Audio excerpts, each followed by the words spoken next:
This morning, Barbara Cohen of the National Council for Civil Liberties tried to hire a Hertz car for cash at the Edgware Road branch. For identification, she took her driving licence, which by law carries her current address.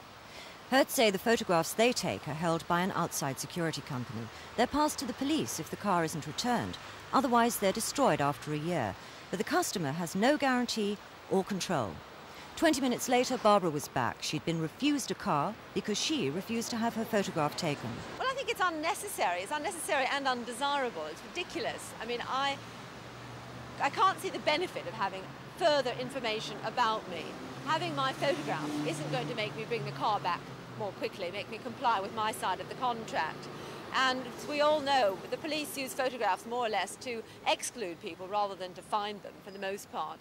So I don't want my photograph with Hertz, and I certainly don't want my photograph with the police. There are very strict rules about when the police can have your photograph, and this isn't one of them. While we were at Edgware Road, another Thames News journalist tried a number of other Hertz branches. It was the same story: no picture, no car.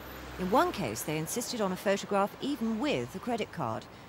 Cash-paying customers can be difficult to trace if they fail to return hired cars, so the companies go to great lengths to check addresses. But the other major companies we spoke to don't photograph customers because the public wouldn't like it, and they say their existing security is sufficient. But according to Hertz, they've only had a handful of complaints since they started taking photographs 8 years ago.